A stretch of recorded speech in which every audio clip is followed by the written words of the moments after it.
Thank you for being here this afternoon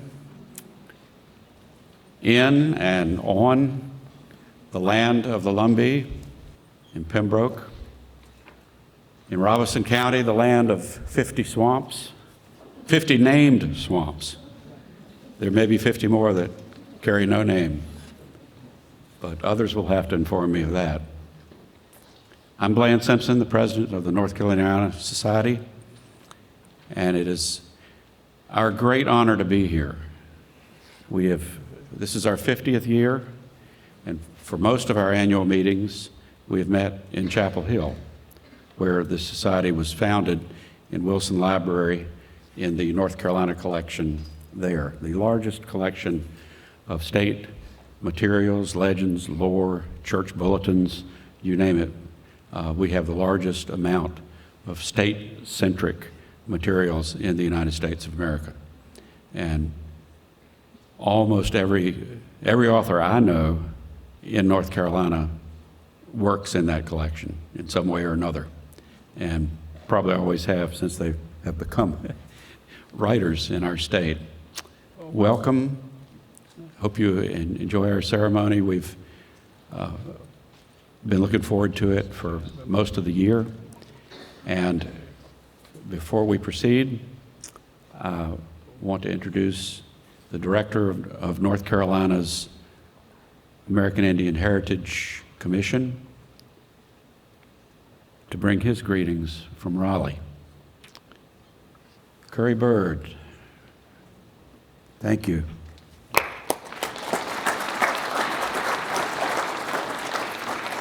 Good afternoon.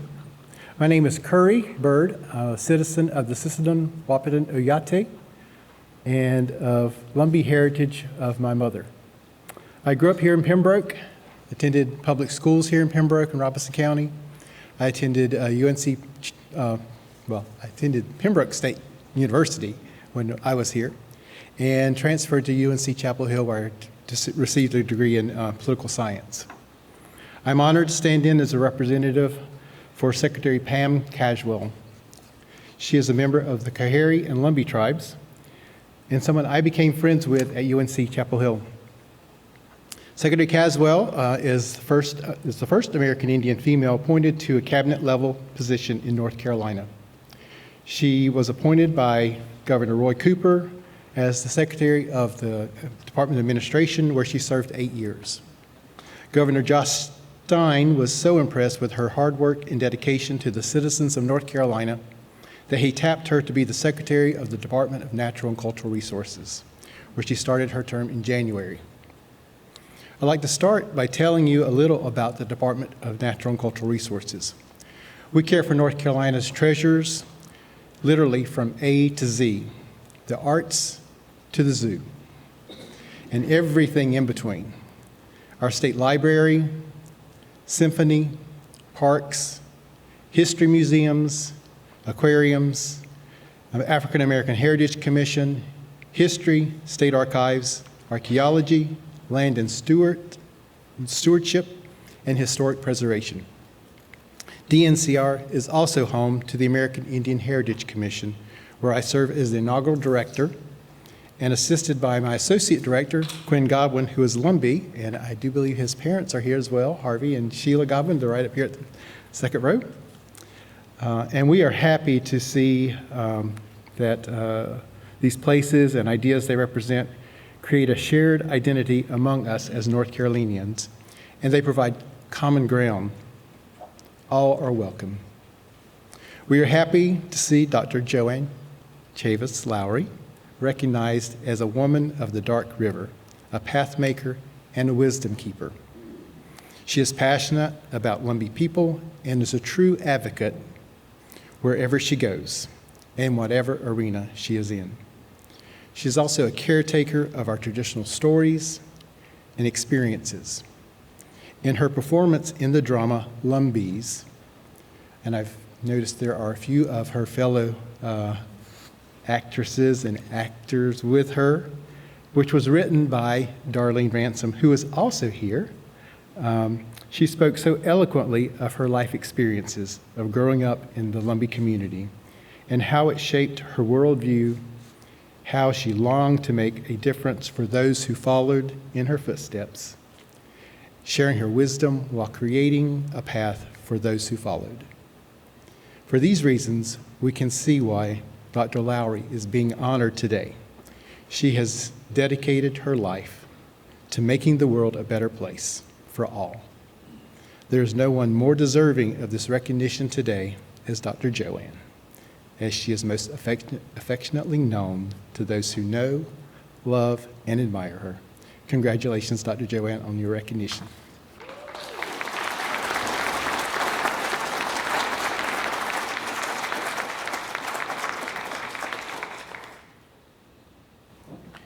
I would like to say to you, Tanake, Tiene Yedu, Yapkari. I said, hello, how are you, and good day. I am here at this time to offer up an ancient and old ceremony that our people have always done from the beginning of time. We do this to remember our ancestors. Yisabiki is our ancestors. And what I will do is I will give thanks to the 7 directions. There are 7 directions in our lives that we acknowledge. And the first direction that we will acknowledge is the east. The east is where the sun rises in the springtime, and it's where the sun rises. That sun rises in the morning, we have a new day, a new beginning. Whatever I did yesterday, I cannot take that back. It's in the past. But if that sun rose and I was able to get up this morning, that means that God had a purpose and a plan for my life. And that I can start my life all over again today and be the best human being that I can be in this day. Then we'll move to the south. The south is the direction of summertime, which summer is coming and everybody's excited for that. I hear a lot of people saying that they're tired of the cold weather and they're ready for some summertime. Summertime is the time when we grow our gardens. It also represents our adolescents, our young people. When our young people are in the summer of their life, they don't think about the dangers of life. It's a time of vanity. So we honor them and we pray and we give thanks to Creator God for that direction in that way and preparing for that summertime and preparing for those foods that we need that we're going to survive on during the fall and winter. Then we'll move from there and we'll go to the west. The west is the fall, represents the fall. It also represents, it's the color of black, and it represents death. As Indian people, we face death. It's not something that we shun. We teach our children about it. We teach our children that one day we will have to prepare for that. In my life now, that's what we do, is we prepare for that. It's also the direction where the thunder beings reside, and they bring the rain. The rains are coming from the west. And it replenishes the earth and gets the earth ready for what's to come ahead of us. Then we'll move from there and we'll go to the north. And the north direction is the wintertime. That north direction also represents old age. It's where our elders and our ancestors reside, is in the north. It's also recorded that God resides in the furthest part of the north in that way. So when I'm 63 now, and I am preparing for my journey in that direction now. I think about my life and I'll say, well, I need to do this today, I need to do that today, I need to do this tomorrow. It's a little anxiety built up in there, but I know that there's things that I want to get done before I have to make that journey. So we give thanks to the north, and this white is for purity. So we give thanks to the north in that way, and we thank Creator God for those 4 directions in that way that help make a circle for our lives, and we travel that circle year after year in that way. That 5th direction is the earth, Mother Earth. We give thanks to Mother Earth. Creator God created the earth for our purpose, for us to take care of it, for us to be able to have all the foods that we need, all the water that we need, all the natural things that we need to heal our bodies comes from the earth. And we give thanks to Creator God for the earth.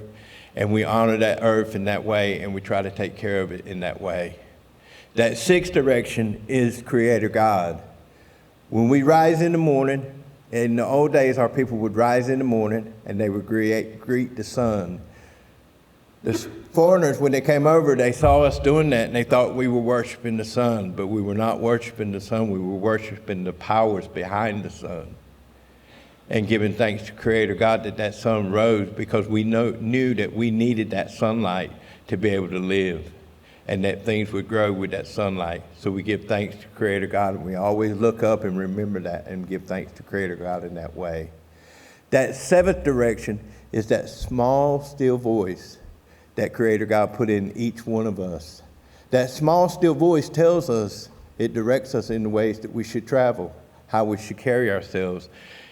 And I have not always listened to that small, still voice. And when I didn't listen to that small, still voice, there was a heavy consequence to pay. There was a heavy price to pay until I got it right.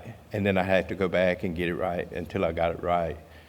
And we thank Creator God for that small, still voice inside of us. So that is our 7 directions in American Indian way. 7 is a very important number for us. We have the seventh generations. That means the generation that never ends. Those 7 generations continue, they never end. So we always acknowledge those 7 generations in that way. I'm going to light this sage. I'm going to give thanks to those 7 directions. And again, I'd like to thank you. It's an honor to be here. Dr. Joe, it's an honor to be here for you. Dr. Joe's my friend, y'all.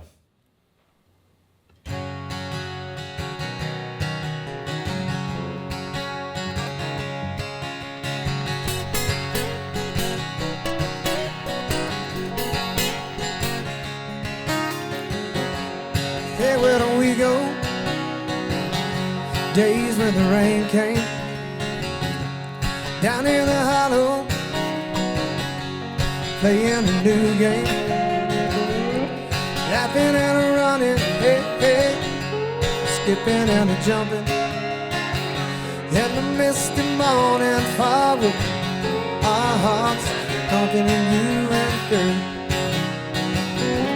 brown-eyed girl. You, my brown-eyed girl.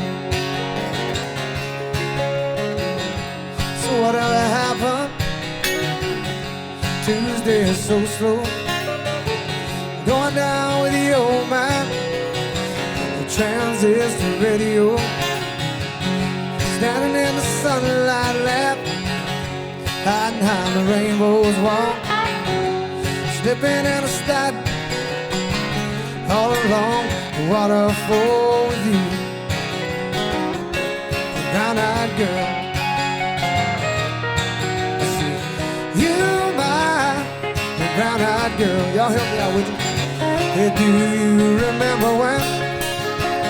Yeah, when we used to sing sha-la-la-la-la-la-la-la-la-la-la-la-ti-da. Well, just like that, come on. Sha-la-la-la-la-la-la-la-la-la-ti-da, la-ti-da.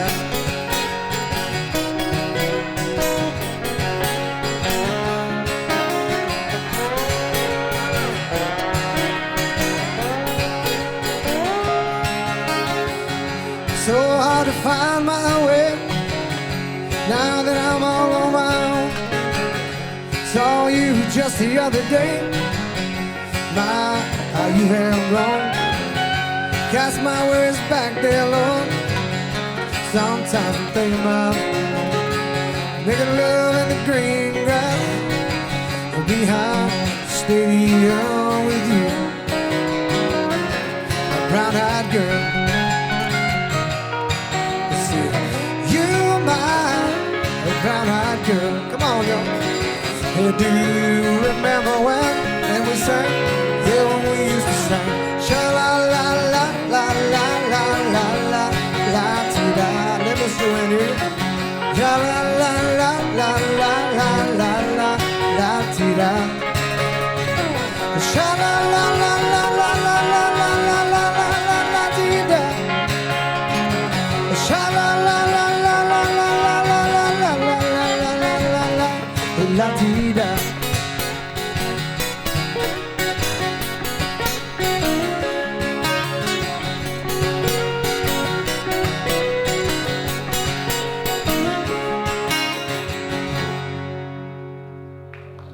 Thank you, guys.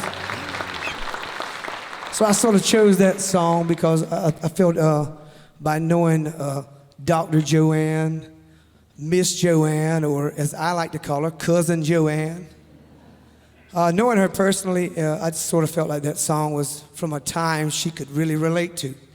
And not to mention, she's a brown-eyed girl. Y'all welcome Alexis Rayana Jones to the stage, would you?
Someday I'll wish upon a star and to wake up when the clouds are far behind me, where troubles melt like lemon drops away above the chimney tops. That's where you'll find me. Somewhere over the rainbow, bluebirds fly. If birds fly high over the rainbow, why, oh why can't I? Someday I'll wish upon a star, wake up where the clouds are far behind me, where troubles melt like lemon drops high above the chimney tops. That's where you'll find me. Oh, somewhere over the rainbow, bluebirds fly. And if birds fly high over the rainbow, why, oh why can't I?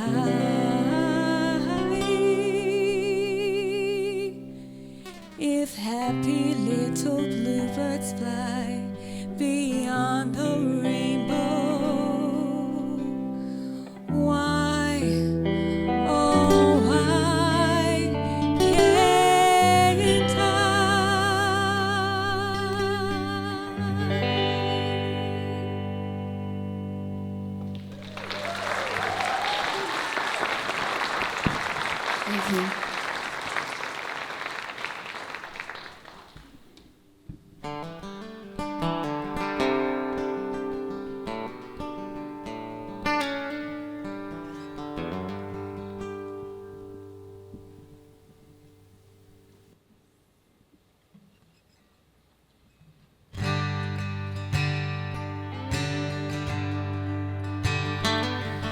Every time I try to make it on my own, every time I try to stand, I start to fall. All those lonely roads that I traveled on, but there was Jesus. And the life I built came crashing to the ground. And the friends I had were nowhere to be found. I couldn't see it then, but I could see it now. And there was Jesus. Oh, there was Jesus. In the waiting, in the searching, in the healing and the hurting, like a blessing buried in the broken pieces. Every minute, every moment, where I've been or where I'm going, even when I didn't know it, I couldn't see it. There was Jesus.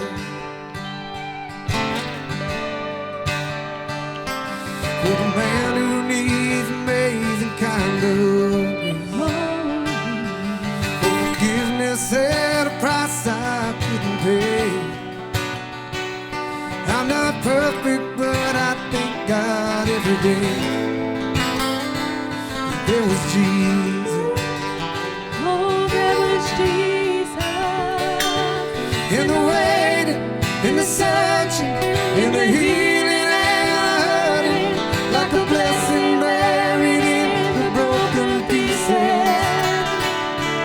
Every minute, every moment, where I've been or where I'm going, even when I didn't know it or couldn't see it. There was Jesus in the mountains, in the valleys, There was Jesus. in the shadows of the alleys. There was Jesus. In the fire, in the flood, There was Jesus. always is and always was.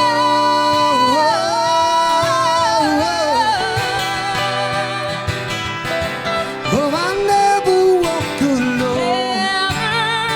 You're always there. In the waiting, in the searching, in the healing and the hurting, like a blessing buried in the broken pieces. Every minute, every moment, where I've been and where I'm going, even when I didn't know it or couldn't see it, there was Jesus. There was Jesus. There was Jesus. There was Jesus.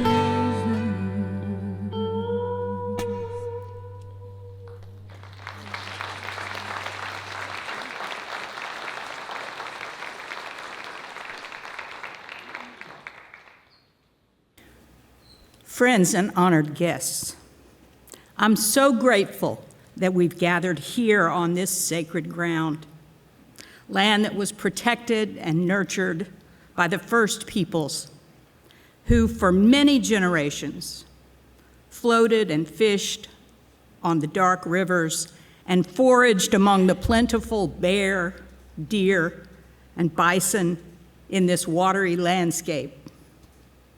All of this long before the name North Carolina had been conceived. This proud institution where we're gathered preserves that earliest history and is the embodiment of the high value that the Lumbee people have always placed on education. And I would suggest that there's no better representative of this place and its people than Dr. Joanne Chavis Lowery. But before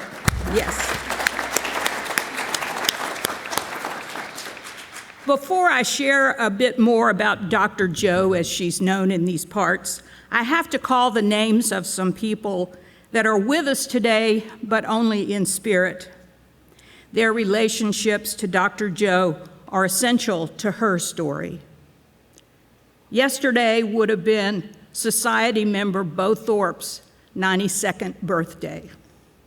She was the founder of the Cape Fear Regional Theater and the director of the play Lumbee, Women of the Dark Water, a memoir with music. The storytellers in that play greeted you all today at the front table and are wearing corsages. Along with losing Bo, 2 other women involved in that project, Gloria Morrison Lowery and Patrice Locklear, are no longer with us. And we still grieve with Dr. Jo and her husband, John Lewis Lowery, in the loss of their eldest son, John Kay, who left us much too soon last fall. May their memory now be a blessing. Dr. Jo is a natural-born storyteller, and she comes by the gift honestly. Her grandfather, Zimmy Chavis, was best known as a preacher and gifted healer at Bear Swamp Baptist. He traveled always on foot, walking many, many miles to deliver comfort, prayers, stories, and services at various churches on this side of the swamp and the far side of the swamp. Zimmy also grew crops on the land that is now the soccer field here on this campus. In 1912, Robeson County established the first rural health department in the United States. Dr. Jo's grandmother, Zimmy's wife, Agnes Perline Chavis, was a medically certified midwife, and she delivered scores of children and was a powerful presence in this community.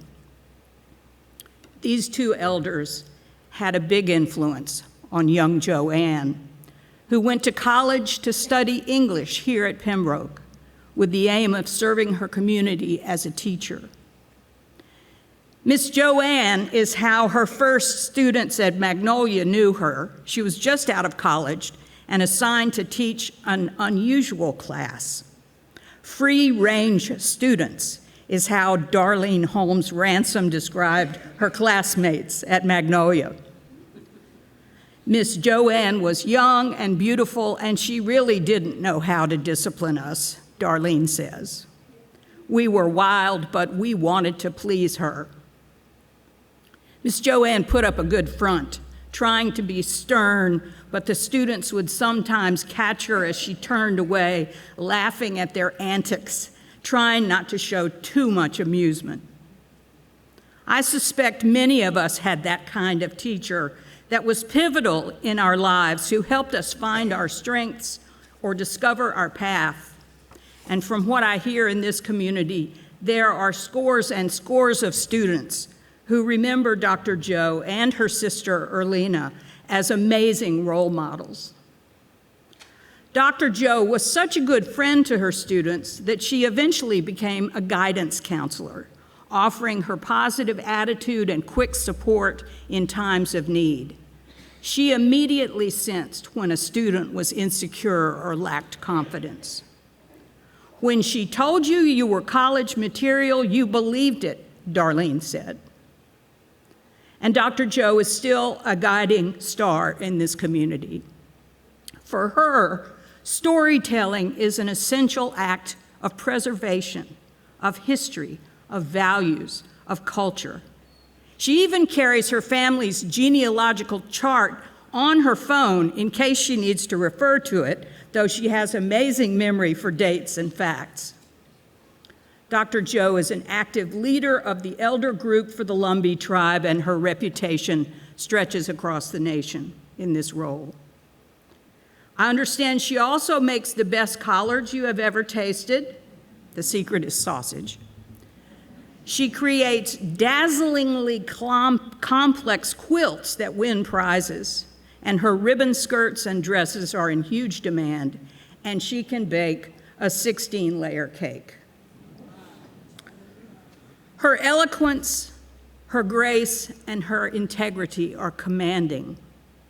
And as I've been told time and again, Dr. Jo is never the first one to speak in a group.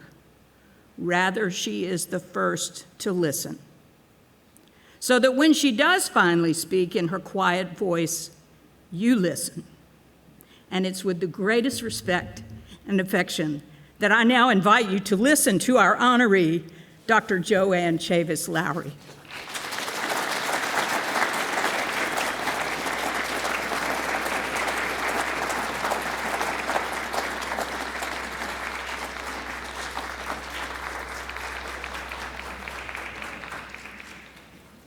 Wow.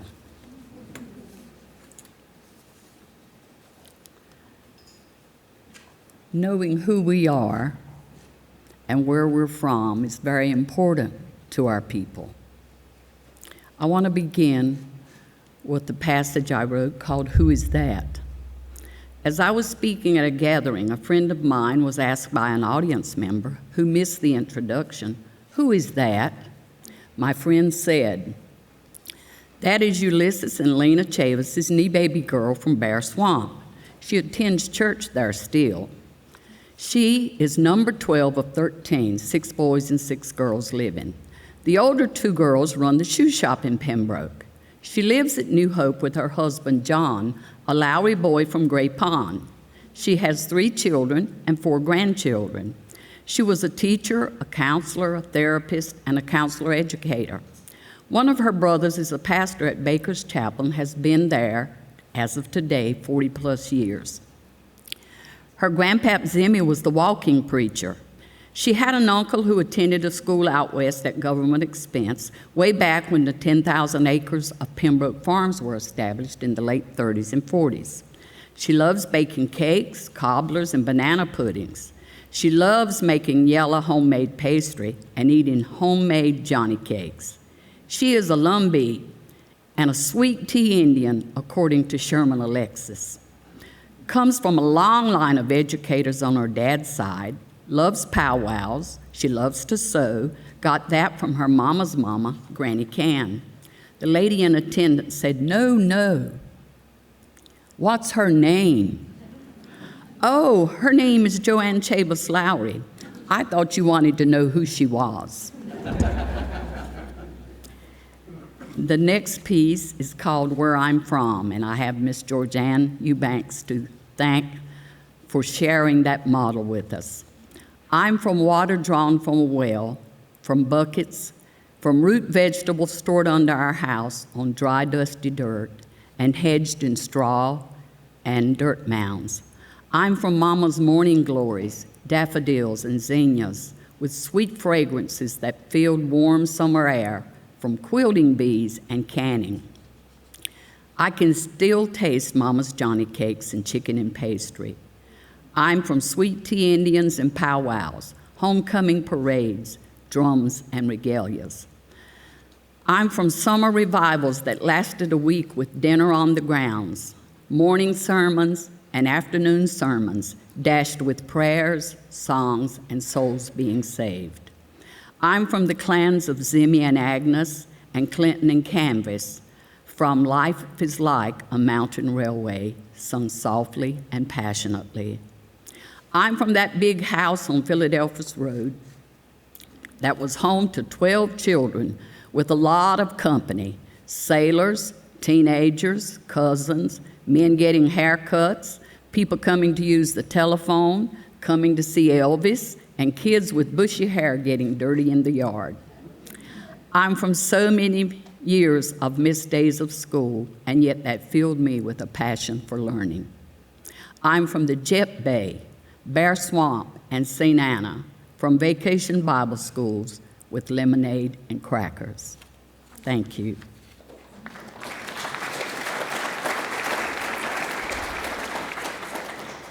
Gathering stories to tell about my culture is not at all difficult for me. I love telling stories about as much as my late brother, Adrian, loved to tell stories. His always contained a lot of humor and fun. Our family was large and loved joking and having good times. As I begin today, I want to pay tribute to my immediate family and my larger community family. We have been dreamers, builders, church leaders, educators, farmers, industrial workers, and healthcare providers at every level of healthcare.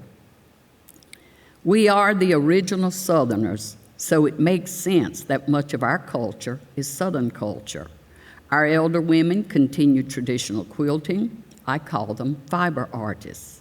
We prepare vegetables and fruit for preservation in jars and freezers. We share our stories as we work. We still have farmers who feed the world with their crops. Our young women and men seek training and education for jobs with excellent salaries and benefits. Many are entrepreneurs in their own right.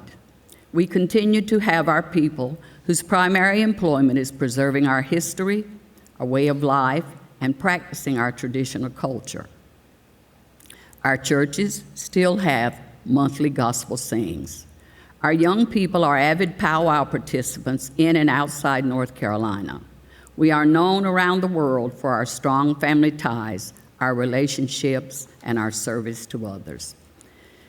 In my immediate family, we had and have homemakers, a dentist, a lineman, 2 educators, 2 master carpenters, a top sheetrock hanger and finisher, a maker of Ford cars, a tool and die maker and business owner, 2 shoe cobblers, a pastor, and a preacher. They carried multiple roles and careers. Our parents were sharecroppers who worked hard and wanted the best for their children. One of my 6 brothers, 4 are Army veterans and 1 Navy veteran. That's why we had the sailors at the house. 9 of the 12 children finished high school, and 4 graduated college, and 2 of those 4 graduated 2 more times. My father was interviewed for a farm as part of the resettlement project on Red Bank's Fletcher Plantation. He had farmed as a 1/3 sharecropper with his brother James Chavis in 1935, earning a yearly income of $73. Uncle Jim wanted to farm all his land the next year, which meant Dad had to find a new place to farm. He was not selected to receive a resettlement farm, so he moved with Mr. Charlie Bullard and farmed from 1936 to 43. He then moved to the Oxendine farm and was a sharecropper for the duration of his farming until he retired in 1967. I am the 12th child of 13, with the oldest dying as a young baby. My father is Ulysses Preston Chavis. My mother is Lena Oxendine Chavis. My dad is the son of Zemiriah Chavis, who is the son of Preston Chavis, who is the son of Hugh Chavis, who is the son of John Chavis, who is the son of Ishmael Chavis. My mother is the daughter of Chavis Oxendine, who is the daughter of Sally Oxendine, who is the daughter of Cynthia Oxendine. I have 4 living siblings: Dr. Erlina Lowery, Vilena Locklear, Reverend James Limbird, and Freddie Chavis. My husband is John Lowery. My children are John Kay, my oldest, who was killed in a car accident last June, Mary Orenda Lowry Revels, and Steve Fuller Lowry. I have 4 grandchildren: Stinston Lewis and Bradan Orenda Revels, and Laken Elizabeth and Leighton Asher Lowry. The next story I want to tell you and share with you is about education among the Lumbee and all Indians in our county and state. It's important for me, as I said earlier, and our people to know who we are and where we are. In addition to knowing who's your people, the one thing that stays with me is our people's desire and dedication to educating our children. According to the researcher Forrest Hazel, from the 1880s to the early 1970s, Lumbee families alone had 90 schools in Robeson County, though not all operating at the same time. My uncle James Chavis, my dad's brother, started teaching school in the latter part of 1914. In his first experience of teaching, he taught in an old house located on the edge of the South Carolina line. His next job was in Sampson County, in the Clinton community. He taught 4 years in South Carolina and 9 years after he came home from World War I in 1920, knowing that in 1920 we were not citizens of the United States, and he did not have to serve in that war. He taught the latter part of 1920 and the first part of 1921 in Sampson County. There, he said he had 75 students, and his schoolhouse was a church. He taught grades 1 through 7 and shared how difficult it was trying to teach 7 grades all day long in that little church. In the latter part of 1921, he started teaching at Oxendine School, and he taught there for 2 years. And then he went to a community called Black Ankle near Fairmont and taught for 7 years. At that point, Uncle Jim said he wanted to finish high school. So he went back and finished high school. He then attended college for 2 years. And he did not, according to him, have any teacher training. So he was learning to teach as he was teaching. It's interesting. He held accounting commencements for his students, and a Miss Morgan assisted him. She was the supervisor of Indian education in Robeson County. The commencement continued for 3 or 4 years. He viewed that commencement as a wake-up call to the Lumbee people and to all the Indians in Robeson County that we need to do something about getting our students high school educations. He finished 8th grade level education at the normal school when he started teaching, where he taught. All the places in the communities and in Sampson County did not have any indoor plumbing, no water as such to drink, and no pumps. At the one site that he mentioned, where he did have a pump, it didn't work. So that, I guess that's the same as not having one. As such, the children and he carried water from the homes of nearby families, and he and the students had to cut their own wood for the winter. The community bought them a heater, and all the supplies they used pretty much were purchased by the families. Numerous other communities in our state experienced the same second-class education from their school systems. Many did not have a secondary school after students finished 8th grade and sometimes 7th grade. Parents went to the superintendent and demanded high school assignments for their children. My mother-in-law, Norma Leah Lowery, did this for her children in Scotland County. When her oldest son was ready for 9th grade, she asked and told the superintendent that he would assign him to a high school in their county. You know, after all, she was paying taxes in that county. His cousins had attended Pembroke High School until that year. They would travel to Maxton. Someone would put them all in the car and take them to Maxton. They'd get on a bus and travel to Pembroke High School. The superintendent's first response to her was that they have had enough education through 8th grade. She told him they will go to high school in Scotland County. Now all you have to do is decide which high school. Even though they lived closer to Laurinburg High, her first son was assigned to Gibson High School, and a bus was sent out to gather the students from that area who were in secondary to go to Gibson High School. Other counties such as Columbus, Sampson, Harnett, Warren, Person, Cumberland, and I'm sure there are others, who suffered secondhand education for a lack of secondary facilities for many years. He shared in his interview about the new building that was built at Prospect School. They had space for restrooms, but no plumbing was installed. Then in the second new building, there were no restrooms facilities at all. Uncle Jim mentioned the building of 2 new high schools around 1950, Pembroke High and Lumberton High, that were erected around the same time. Pembroke High had no air conditioning, and Lumberton High did. Those kinds of inequalities existed then and continued to exist for a long time. My formal schooling had graduations. The first three are referred to by Dr. Lawrence Locklear, a professor at UNC Pembroke, as the triangle schools, and students were triangle students, and I am one of those students. I went to Pembroke graded, left Pembroke graded, crossed a ditch basically, and went to Pembroke High School. And when I finished there, I crossed another ditch and went to Pembroke State College, completing that triangle. I finished 8 grades at Pembroke graded, 4 at Pembroke High School, and then 4 years at the University of North Carolina at Pembroke, which was then Pembroke State University, but when I started, it was Pembroke State College. It is the only college founded in the United States for Indians and by Indians in 1887.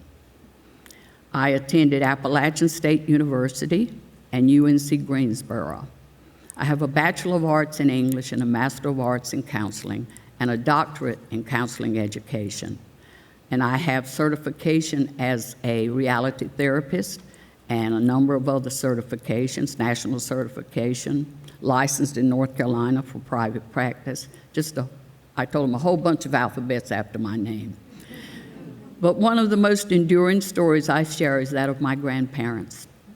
My father's father was a Baptist minister. His wife Agnes and his sister Lula Jean were certified midwives who delivered babies all around our county.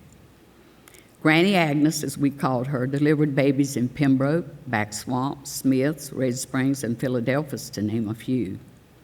I have several of her physician's books with birth record stubs showing names, dates, and parents.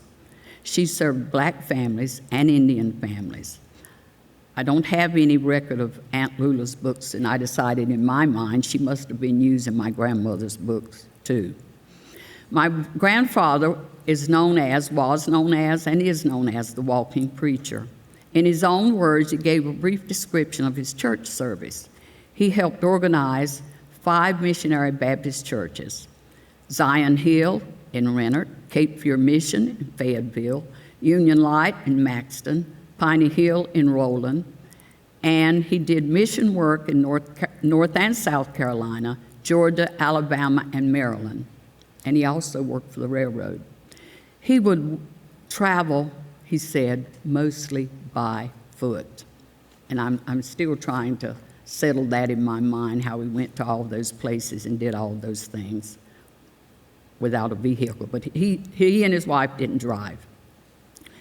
On Saturday afternoon, he would walk the north-south track near Pembroke to the Rennert community to preach at Zion Hill Church. He spent the night with the family there, preached at the church, and returned home the next day. And he always stopped along that railroad route for lemonade breaks in the communities. Near Rennert, Mr. Proctor Locklear's daughters, and they shared this story with me, said their mama would have that big glass of lemonade, freshly made, and waiting for him when he came along near their home. She would send 1 or 2 of them out to the railroad track to give Preacher Zimmy that cup or that glass of lemonade. My husband, John, shared a story with me this year, I think, about my grandfather Zimmy that my dad shared with him. A gentleman brought a man to Grandpap, we call him Grandpap, to pray for him. He had not walked in 15 years, according to Dad's report. The ailing man remained in the vehicle as my grandpap laid hands on him and prayed for healing. My grandpap was a holy man and believed and shared the power of God's healing with people everywhere. When he had finished praying, he asked the ailing man to get out of the truck and walk around the truck holding on to the truck. And he did that. And then when he made that circle, Grandpap told him to let go of the truck and walk around it by himself without any assistance. And he did that. The man who brought the ailing gentleman began to shout and praise God. On that day, he accepted God's salvation for himself. My dad was not a believer of his father's gift of healing prayer. My husband said that after this incident, my dad said he became a believer. My husband John said, my dad had already told him that that ailing man would leave and go home the same way he came, unable to walk. Many folks in our tribal community have shared similar stories with our family about our grandpap Zimmy. My mother's mother, Chavis Oxendine, was a landowner and a farmer. She worked other jobs to supplement her income to be able to pay land taxes so as not to have her land taken away because she owed the county $1.50. My mother told me the story of why she did not complete school, my mother. My mama left school in 2nd grade to help her mama wash clothes for some of the white families in Pembroke. She never returned to any more schools. I referred to her as a dropout during a meeting with Dr. Dudley Flood from Raleigh, North Carolina. He said to me, never refer to your mama as a dropout. She is an alumna of 2nd grade.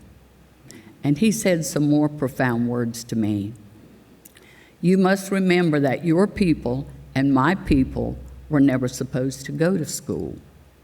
I never referred to my mother as a dropout again. The next story I want to share with you is one that evolved from a conversation with my youngest son when he was in school at Dartmouth. He was studying in I guess his history class, the Vietnam War. And he wanted me to share any story or personal information I had about that war. And my 4th brother was a part of that war. And I titled this short story, Tour of Duty, May 17, 2000. I reread Joe's letters tonight. I had forgotten how pleasant his letters were. In the midst of fighting and soldiers dying, he always managed to sound pleasant and cheerful. In several of his letters, he talked about worrying and being afraid. Sometimes he said he would panic and not be able to sleep at night. He wrote weekly because he said he wanted to hear from me, Doris, Brenda, and Sally. Those were my friends from high school, 4 of my friends from high school. He started to tell me in one letter about finding a booby trap, and then he stopped right in the middle of his writing, and he didn't talk about it anymore. He just would not talk about the bombing, killing, and burning as Charles did in his letters. Joe's constant prayer was to come home safe. I received his last letter when he had 11 days left. He told me, I will not be writing anymore because I will be at home where I can talk to you and Doris and Brenda and Sally by phone. Joe hated the war, Vietnam, and everything that caused him to be in that country. When he arrived home, he would not talk about the war. He would not go for counseling or anything to help him. He relied on his faith in God and his mama's prayers. And the war had a profound effect on Joe. I don't know how he could not. He matured as he had not done previously. He seemed more settled and serious after Vietnam. He appreciated life, family, and friends in a kind of sacred way afterwards. He was a good citizen, he said, because he went when so many other guys were burning their draft cards. Even with the bigotry and segregation Joe grew up with, he did not experience that in the Army, he said. In the late 60s, it was hard to believe we should defend a country that had laws that forbade us the privilege to sit and eat in a public restaurant other than in Pembroke. We are Indians, Lumbee, yet we are second-class citizens. Even today, there are some Indians who do not recognize us or regard us as Indian. And in their own words, one group in particular, they want the government to make us Indians. Some other Indian men turned to alcohol and drugs to help them numb the pain of Vietnam. Some of them turned to violence. Donald drank a great deal after Vietnam. He was separated from his troop of men in the jungle for 5 days. He called Vietnam a living hell, and so did Joe. Again, there was little to no transition therapy for them. Their faith in a higher power helped them heal. I do not know if I could have or would have risked my life daily for a country that relegated me to second-class citizenry. I hope what I have written helps you to understand the war a little bit more. I continue to pray for your welfare. Love, Mom. The next chapter I want to speak about, or the next part, story, I call them all stories, is the making of Lumbee Women of the Dark Water. Another significant event in my life was the creation of Lumbee Women of the Dark Water. This community theater play was the dream of a young lady I taught in high school. My former student and now my friend asked the late Miss Bo Thorpe if she would help her with her dream production about the life stories of a group of Lumbee women. She asked me if I would help and be one of the women. I thought we were going to write a book or write a story, not get on the stage to perform. A couple of years later, Darlene called me to say we were meeting with Miss Bo, and I knew Miss Bo from my early years of teaching because I had encouraged my high school students at Magnolia to go see the plays at the theater, and I would always tell them I'd give them some extra points added to their average, not figured in their average, but actually added to the average so they could get better grades. So I had been there, and I had seen her, and I knew about the quality of her work. Miss Bo was a brilliant director. She engaged a friend of hers to help write the script for Lumbee Women of the Dark Water. Without Miss Georgianne Eubanks, we would have floundered like fish out of water. She guided and encouraged us to develop our stories. We needed to say aloud things that many folks would have preferred remained quiet and unsaid. God knew we needed these strong, wise women to guide us in our task. The play originated with Darlene Holmes Ransom, our producer. Originally, she was not to be one of the participants, but to be our producer, but we had some changes. She had a dream she wanted to share with the world. In her own words, she shared with me the following conversation. Do you remember where we were sitting? It was on a bus at the hotel. We were seated next to each other, cramped so tightly with lums we could hardly move. The bus was transporting us to the airport. I shared about the production I saw a few months earlier and wanted to do the same with the Lumbee women. I said, you were the first woman I thought of. An incredible lady who made an indelible impact on my life. You had no idea at the time what you meant to me personally or professionally. You didn't know what a difference you made in my life. You were more than my high school English teacher. You were a constant reminder of all things honorable, authentic, and truly good. A production, a conference, a conversation on a bus in Anchorage, Alaska, and the rest has a story of its own. A story that will forever live in the hearts of many.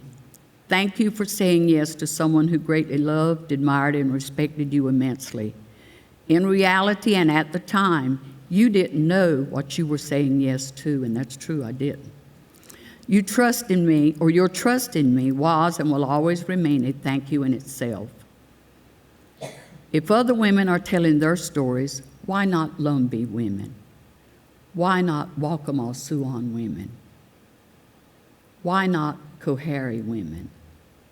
Why not Cherokee women?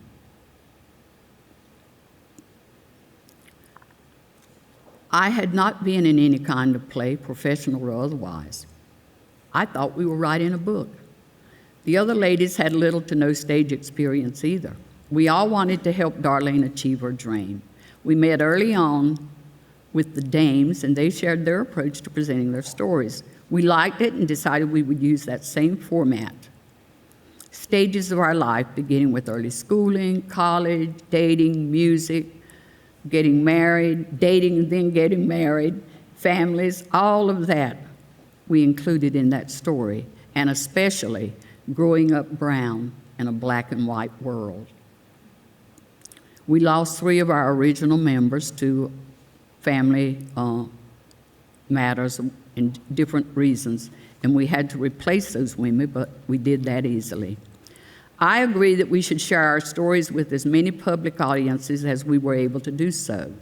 We agreed as our stories unfolded that we shared commonalities. And as I said, we're the original Southerners, so everything was very much like other groups of people, women were experiencing.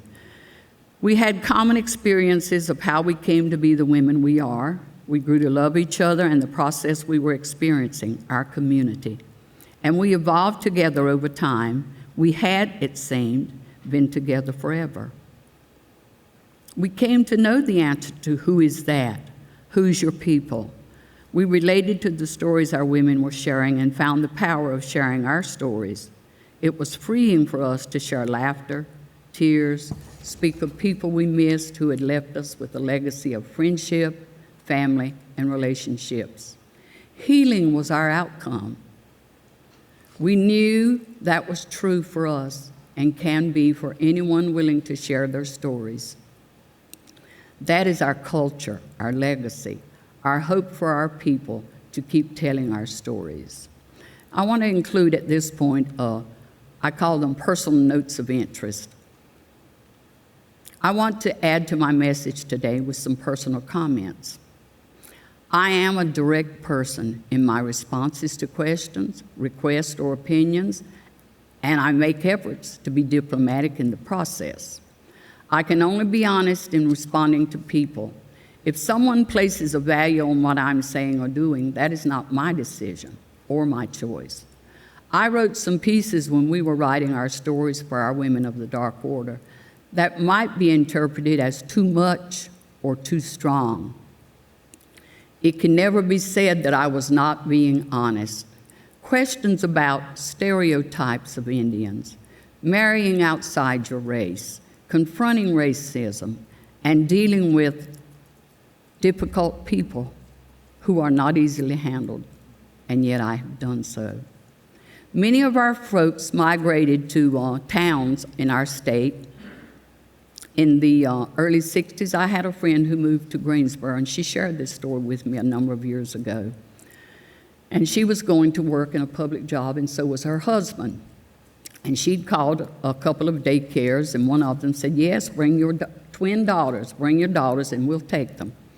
When she arrived at the daycare to enroll her daughters, she was told, we will take this one with the fair skin, blue eyes, and straight sandy blonde hair.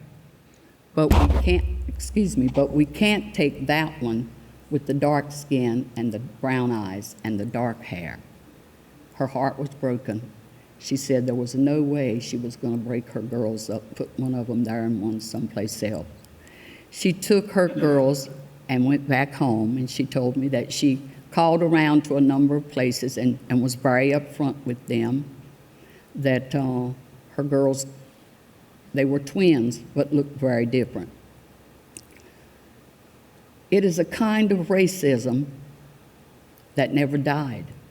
I shared with my youngest son, Steve, how racism was just beneath the surface of human behavior. It rears its ugly head from time to time. I had hoped he would not encounter any, and yet he did. I attended segregated schools and worked in desegregated schools. Racism was and is subtle, but always present. In addition, we should not forget that bigotry has many parameters: economics, location, genealogy, as well as who you know, and more importantly, who knows you. I'm near the end, and I wanted to thank everyone that's present here for the many messages, cards, acts of love and care you showed during the death of our oldest son, John, on June 7, 2024, and the many months since his passing. To all the employees from Unilever who came to his wake, he was a scientist at Unilever, who came to his wake, to the plant manager and administrative staff who closed the plant for 2 hours so that any employee could attend his wake, from the CEO to the person on the production line, and I hugged the necks of every one of them that came through that line. Thank you from the depths of our hearts. To everyone everywhere, I thank you. We had John Kay for 50 years, and we have a part of him and his two beautiful children, Lakin, who's with us today, and his son, Layton. I want to close with thanking the North Caroliniana Society for your invitation to be part of such a prestigious organization. Thank you for helping me add another first to my life and career as the first American Indian and Lumbee to become a member of this organization. I am joining a family of well-known folks from all walks of life. Many of the group I've met in one capacity or another, and others I have not, that come from all corners of the state of North Carolina. I recall sitting in my sister's shoe shop and listening to Mr. D.G. Martin share stories with my sisters. The two oldest sisters operated the shoe shop in Pembroke. He was hilarious with his smooth manner of getting Marceline to share her stories. He said that was the only place in Pembroke you could come to and find out what happened last week, what was happening this week, and what was going to happen next week. Thank you again.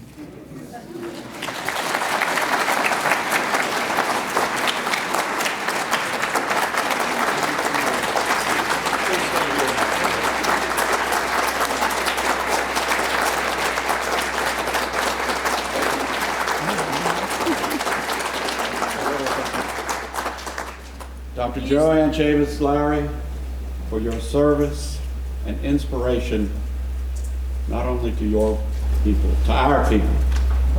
North Caroliniana Award 2025. Thank you. Thank you so much.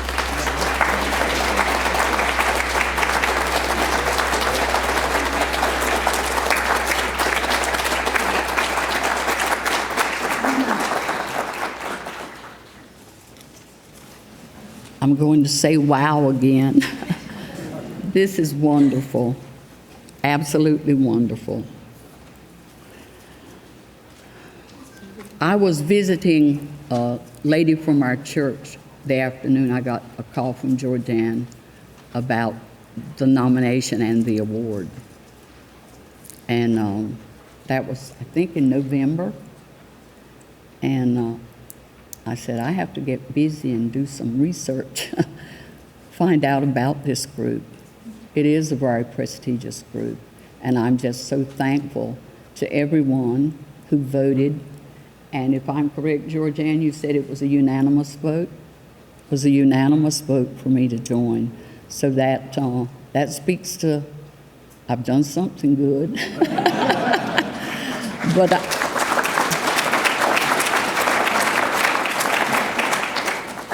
thank you so much, and I love this school, I love this place, I love the county I live in. We don't always get a bright light shone on us, but when we do, we're thankful for it. And we have so many bright, smart people, intelligent people, I'll say, because sometimes you can be intelligent and not be smart. But bright, intelligent, smart people who do well, and they don't always get, it doesn't get acknowledged a lot of times beyond the local area. But I do thank you, and I thank you, Georgianne, for the nomination. Thank you.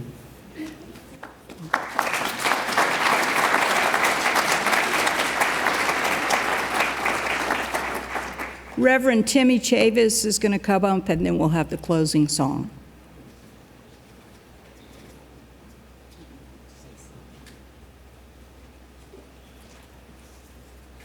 Well, it's been a good time. We heard Brown Eyed Girl sang about Jesus, and the reason those folks were not in on the Brown Eyed Girl opening up, they were just coming from church. They were a little afraid. Not me. I was singing along with them. Mark McKinney, you all guys always do a great job. Enjoyed that. And if you want to hear those guys, I'm putting in a word for them. You go down to the beach, some of those places down there, you'll catch them at Broadway Billy's and some other places down at the beach. I always go when I'm going down to catch them at one of those venues. And Doc, thank you for your sermon. That was great. Enjoyed that. Keep writing. It's good to be here this afternoon. I hope your hearts have been warmed by everything that has been done. Let's pray. Our Father and our God, as Rich has already stated, you are our creator. From Mother Earth you drew us, and we rejoice in who you are. We pray for everyone here and all that has been said and done this afternoon. Thank you for allowing us to be part of Dr. Joanne's life, for allowing me to be her pastor, where she has been such a tremendous blessing in my ministry at Bear Swamp Baptist Church. Thank you, God, for allowing me to go there. Thank you for her husband, her family, for all her brothers and sisters. Thank you for letting me be privy to know them. And thank you for all these that have come to be a part of this experience. We thank you for everything. We bless you, and we ask it in your name. Amen.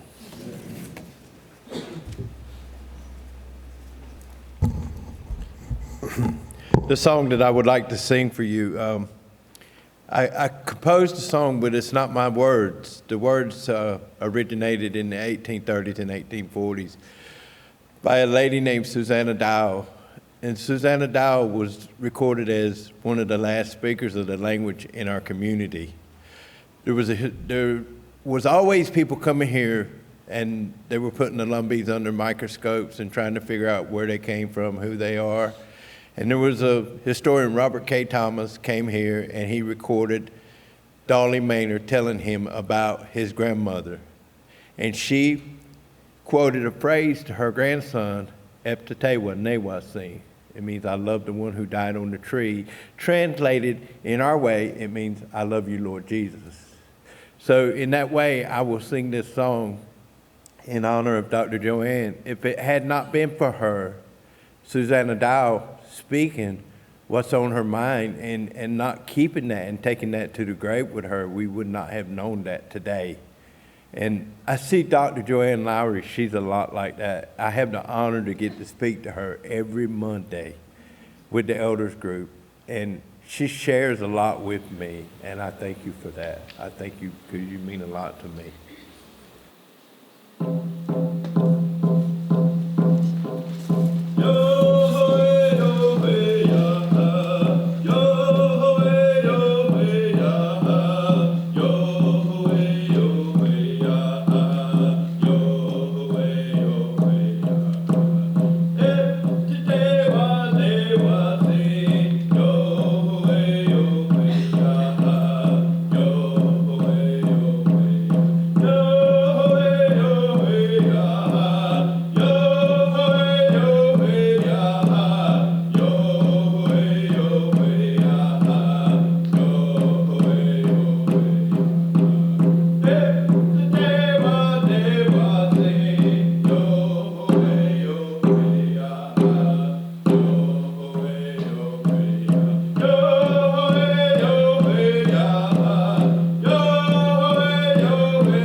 I would like to say to you, Yani Kate, I'll see you later. Newasin, I love you.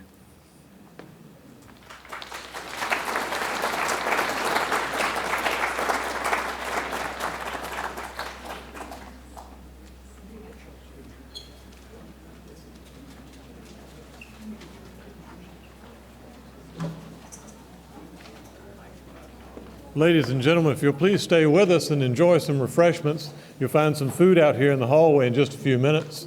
You'll find your beverages back here. And thank you for coming, and I hope you have a safe and wonderful rest of your Sunday.